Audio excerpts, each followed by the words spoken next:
36 जिल्हे, 36 बातम्या. News G9 Maharashtra. उत्तर तुमच्या प्रश्नांची.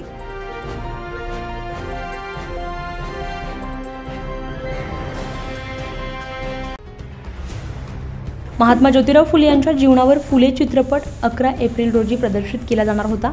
मात्र काही दिवसांपूर्वी महाराष्ट्रामध्ये तसेच जिल्ह्यामध्ये या चित्रपटावरून काही वेगळी चर्चा सुरू आहे. त्यामुळे या चित्रपटाचे प्रदर्शन पुढे ढकलण्यात आलं असून या चित्रपटामध्ये सावित्रीबाई फुलेंवर शेणफेक करणारा एक ब्राह्मण भटू दाखवलाय. त्यामुळे ब्राह्मण समाजाच्या भावना दुखावल्या गेल्याचं सांगत ते दृश्य या चित्रपटामधून वगळण्याची मागणी ब्राह्मण संघटनांनी केली आहे. मात्र राष्ट्रपिता महात्मा फुलेवरील चित्रपट नसून हे त्यांचे जीवन दर्शन, जीवनकार्य आहे असं सांगत तो चित्रपट जसाच्या तसाच प्रदर्शित करावा अशी मागणी तिवसा तालुक्यातील क्रांतीज्योती ब्रिगेडने केली आहे. या संदर्भामध्ये गुरुवारी तिवसा तहसीलदार डॉ. मयूर कळसे यांच्या माध्यमातून मुख्यमंत्री देवेंद्र फडणवीस यांना निवेदन देण्यात आले.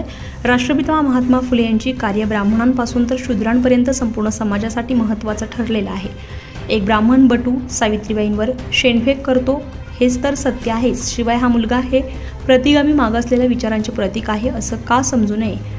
महात्मा फुले आणि सावित्रीबाईंच्या कार्याला ज्यांनी विरोध केला त्यांचा इतिहास चित्रपटांच्या माध्यमातून दाखवणे काही गैर नाही. इतिहास नवीन पिढीसमोर यायलाच हवा म्हणून राष्ट्रपिता महात्मा फुले यांच्या जीवनावर चित्रपट जशाचा तसा दाखवावा व त्वरित प्रदर्शित सुद्धा करावा अशी मागणी या निवेदनामधून देण्यात आली आहे. सोबतच चित्रपटातील कुठलेही कोणतेही दृश्य वगळून नाही अन्यथा तीव्र आंदोलन करण्याचा इशारा सुद्धा यावेळी देण्यात आला आहे. मुख्यमंत्र्यांनी चित्रपट जशाचा तसा दाखवण्याचे निर्देश सेन्सर बोर्डाला निर्माता दिग्दर्शक यांना द्यावे जेणेकरून कुठल्याही प्रकारची अडवणूक प्रदर्शित करताना या चित्रपटाला होणार नाही असं निवेदन देणारा श्री दीपक तिखे जिल्हा महासचिव क्रांतीज्योती ब्रिगेड, श्री आकाश डेहणकर जिल्हा उपाध्यक्ष क्रांतीज्योती ब्रिगेड, उमाताई अंबालकर जिल्हाध्यक्ष क्रांतीज्योती ब्रिगेड, किरण खवले जिल्हाध्यक्ष UR क्रांतीज्योती ब्रिगेड, प्रफुल्ल उमप तालुकाध्यक्ष, सौ वंदनाताई उमप तालुकाध्यक्ष, विशाल गायधने, नितीन भोगे, चित्रा पवार, कविता भोगे, सोनाली खवले, प्रफुल्ल उमप, गजानन हाडोळे, मच्छिंद्र तिखे, अक्षय पवार, किशोर गांधी, एकनाथजी देवळे, बंडूपंत देवळे, सोनाली खवले, दिलीप गांधी, प्रवीण घाटोळ,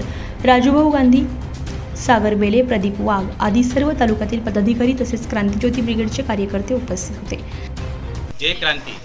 आज आम्ही तहसीलदाराला निवेदन देण्यासाठी आलेलो आहे. निवेदन देण्यामागचा आमचा उद्देश एवढाच आहे का गेल्या 11 तारखेला राष्ट्रपिता महात्मा ज्योतिबा फुले यांच्या जयंती शुभमुहूर्तावर फुले हा चित्रपट आपला रिलीज होणार होता. पण ब्राह्मणाच्या काही लोकांनी त्याच्यामध्ये अडथळा आणून त्याच्यामधलं काही दृश्य कट करण्याचा प्रयत्न केला आणि हा पिक्चर रिलीज होऊ शकला नाही. त्याकरता आज आम्ही आपल्या या तहसीलदाराला निवेदन देण्यासाठी आलो का या चित्रपटामधलं कोणतंही दृश्य कॅन्सल न करता, कट न करता समाजासमोर जे घडलेला इतिहास आहे म्हणजे महात्मा ज्योतिबा फुलेंनी जे आपली शाळा काढली पुण्यामध्ये आणि सावित्रीबाईंनी जो चालवण्याचा प्रयत्न केला आणि शाळेत जात असताना त्या महात्मा ज्योतिबा फुलेवरती किंवा सावित्रीबाई फुलेवरती दगडफेक केली हे दृश्य त्यामधून न वगळता समाजासमोर जे घडलेला इतिहास आहे या चित्रपटाच्या माध्यमातून तो प्रगट व्हावा आणि प्रत्येक ओबीसी समाजाला किंवा प्रत्येक घटकाला तो इतिहास मालूम व्हावा जेणेकरून येणाऱ्या पिढीला तो इतिहास लपल्या जाणार नाही. हा आमचा उद्देश फक्त या निवेदन माध्यमातून होता आणि सरकारला आमची एवढीच विनंती आहे का त्यांनी याच्यामध्ये कोणत्याही प्रकारची ॲडजस्टमेंट न करता हा चित्रपट रिलीज होऊ द्यावा आणि जर असं झालं नाही तर येत्या काही दिवसामध्ये आम्ही पुन्हा तीव्र आंदोलन करण्याचा प्रयत्न करू जेणेकरून हा त्रास आम्हाला पण होईल आणि सरकारला पण होईल. पण असा वेळ सरकारने येऊ द्या नाही कारण आमचं चित आता सरकारने पाहावं नाही. आता आम्ही चिडलेलो आहे